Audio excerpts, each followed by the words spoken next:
Hello everyone, hope you're doing well. We are back on the Leviathan's dev server, which one day I will say correctly, and I wanted to show you the new kind of multi-vehicle mechanics that are coming into the game in the next update. This is specifically for SAM systems and top tier AAs that are all turning up. So we have the Iris-T SLM TADS for the Germans, we have the Slam Ram, which is coming in for the Americans. For other ones, we also have the Japanese Tan Sam Kai TADS, which is turning up too. And maybe we'll have some more which turn up in the future as well. So let's have a chat about how these things work, because I think it's super important to kind of go through the whole point of these systems. So what I'll do, we'll get into a test drive, we'll talk about the mechanics, and also talk about how they work on top of everything. So number one is you have a radar system. That is the one which is actually in the tech tree. That is the one that you research, right? That is what we'll class as your main vehicle, such as this one that you can see for Germany. So this one is the one that the research is tied to. This is the one which is seen as, let's say, a mothership, right? So with this vehicle, this is the key one. This is the one you want to keep alive in the game itself. And it'll also be the only one that you'll spawn in normally. So you will spawn in this thing as you go around. And what you'll be able to do is park it up somewhere as you would. And then you can kind of bring other launchers on top of it.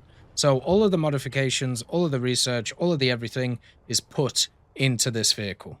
Now, you have some new controls. So you have this, which is the action bar item slave unit spawn, and then you also have slave unit switch. So you know how with drones, you're able to basically open and close stuff as you go around? Well, with this one, you can kind of do the same thing. So if I hold C and then Alt, what will happen is this will turn up. Now this is my secondary vehicle that I can actually bring in. Now, I can actually spawn this pretty far away from where I am. And this isn't one that, like, I can literally put it all the way up here. But I can put it all the way, like, over here, right? Which is just crazy.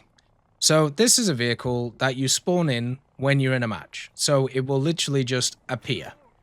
So you'll be able to put it down with this vehicle. Now, you have two vehicles, right? You have the launcher system for your missiles, and then you have the radar one, which you can see over there, over that hill, which is running at a slightly lower frame rate. Now, what's interesting about this is now, with two vehicles, we have our mothership, which is the radar, and then we have our vehicle here, which is just the missile launcher. Now, if we die in this missile launcher, we don't technically die. We still have our core alive, which is the radar system, and as long as that lives, we don't end up dying, right? So the idea is you want to take your radar system, which is all the way over there, by the way, at this point, like you can see it rotating, right? And you want to park this thing maybe closer to the enemy, maybe in an advantageous spot. And so when it ends up getting hit, or when anything ends up happening to it, you are still kicking, right? So we've just parked that all the way over there, okay? So that is miles away from us. It technically could be like the other side of the map, right? Like you can see it's there. It's targeting that. We're in this machine here. So we just have to see what we can target in the area that's available. There we go. So we lock on and we fire. So you can control your launcher system from either the launcher itself or from the radar system. Right? So that guy is 10k away and bonk, dead. So that's the basic mechanics around it. You have a radar system like this one. This one is the one that actually sees the targets and looks after the targets. And then you have another system which fires the missiles. So once again, if we want to shoot at this guy, we can lock onto him with the radar, and then we can fire with the other one. Now, what happens if that vehicle gets destroyed? Because it doesn't have any armor. It's not really going to do anything. You know, technically with this vehicle, you can like scout stuff and all that. And what happens when you're out of missiles? Because eventually you'll be out of missiles, right? You can actually, with that, take it to a capture point. So, aka the one that's over there, and you can restock it. You can also use it to actually, at the same time, be able to take out or be able to capture a zone if you're controlling it in that time, right? And also, let's say that this vehicle dies, okay? Now, I'm not sure this is going to work. No, I can't actually destroy it. It won't let me because it's not seen as a vehicle. What this vehicle has access to is another one. So, let's say I want a launcher over that side. So now I have a launcher over here. And now I have a launcher over here. So we now cover a massive amount of the airspace, basically around the map. And what I can do is I can maneuver them. I can quick switch between them. And, you know, we can use them in different ways. And also at the same time, if we use this launcher, we can shoot it at that aircraft over there, right? And then if we want to shoot, I don't know, like a different one, which is around the place somewhere like that one, I could actually select the other one, and that could fire at it. Yeah? So you could actually target two separate planes at the same time with these two separate systems. Now, there's a bug in the game right now, where what you can actually do is fire both of them at the same time at the same target. Now, this is a known bug. You're not going to be able to do this when it comes to the game. But technically, if they actually leave this in, you would be able to fire two missiles from two separate places in order to actually take out the target. So even if you lose one of these launcher vehicles, as long as the radar survives, you will survive, right? And you can see that these missiles are super maneuverable. They also have a really good range on them. And, you know, you can have a really good time. Now, there's also something else. They've kind of made this more of like an RTS thing. So now you can actually turn up so you can see more of the radar. And what it does is it gives you a big radar in the middle. It also gives you the more, I suppose you would class it as like a 3D radar. And then you have all of this, which is the targets that you actually see around you. So right now, my radar sees 4 targets, which it's seeing, okay? So there's one of them. If we shoot it at this time and it gets taken out, then the target will kind of disappear and it'll move on to something else. We can also attack that one and the same thing will happen, right? And we can just keep bopping them over and over and over again. We don't actually need, you know, anything to move around, and we can just use this mode to kind of play a strategic RTS setup and then destroy all the planes that are here. Now, as I said, let's say you're out of missiles, right? Now, this one isn't out of missiles, so let's just quickly make it out of missiles. By the way, just like how I can launch missiles from that radar, I can also swap radar targets while I'm on this machine. So, there you go. There's 2 targets hit at exactly the same time with the same machine, while I am using the radar of that while not even touching it. Which is just crazy.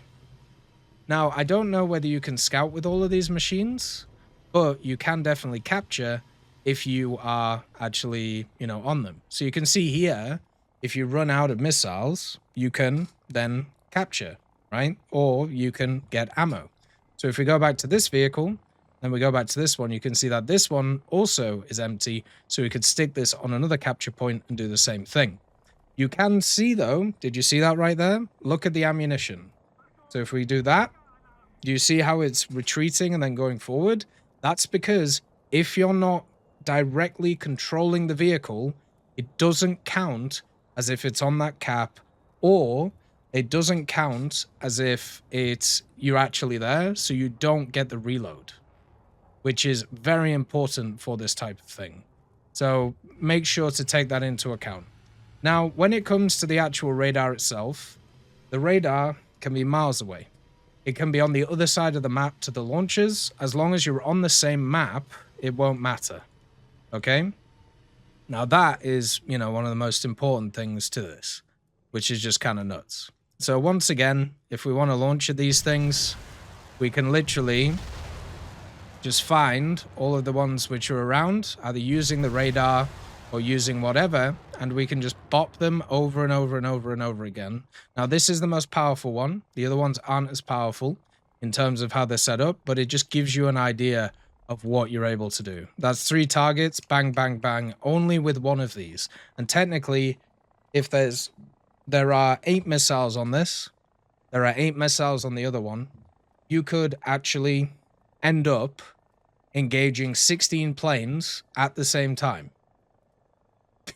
If you really wanted to. Right? Which would just be crazy. Once again, 3 targets fired. The radar is over there spotting them, and we're shooting them from here. So while using these machines, number 1 rule, this vehicle has to survive. Because if this vehicle dies, this setup doesn't work. Because if you are using launchers that require radars, okay? Then once your radar vehicle dies, you won't be able to use them. So it will act as if you are dead. Now, there is other vehicles which work slightly differently. So for example, you have the Tamsam Kai Tads, which is this one. Now, the Tamsam Kai Sads is a radar vehicle which has kind of mini worker vehicles that come off it, but they're the Tansam that you know and love. Now, the Tamsam, it doesn't need a radar lock, right, to actually engage targets. Yeah, so we can actually like turn this one off, or there we go. And unless the radar's locking something else. But basically, if we turn off the radar, I wish I could. There we go. So you see how we turned off the radar there, even though we're in control of this vehicle? Wild, right? So if we turn that off, and then we have a look for targets, which for some reason it's still trying to find. But basically, what we can do is we can still use this vehicle. So if the mothership dies in a vehicle like this, which is more IR guided, then you don't necessarily just die. Okay? You can still fight even without the vehicle. So in a vehicle like this, even if you lose the mothership, it is considered that you can still fight. So you won't just get nuked. Pretty cool, right? So yeah, it's vehicle dependent on how the mechanics work, but this is kind of showing you how it's going to work and also how effective it's going to be. Like, it's going to be pretty nuts as long as the radars themselves can work themselves out.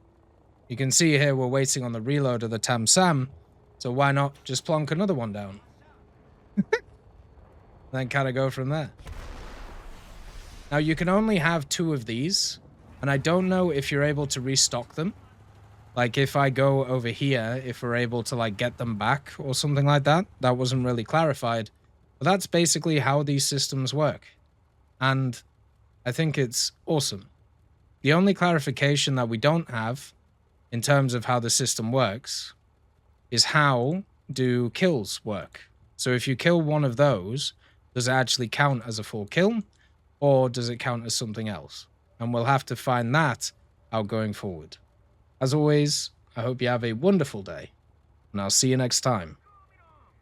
I'd just like to thank GMG Smiley, CD Beans, Chieftain Mike, EMN3 Galaxy, Tulio Pontecorvo, Brendan Quinn, Carrion Crow, Gus Irenicus, Pyman, Warthunder, Teddy, Daniel Stanton, Martinez, B. Young, Ozzy Panzer, Alan Hacker, Liam Shear, Opium Prime, Lafouche, Sem, Aslan, Uncle Bean, and Derek R. for supporting the channel.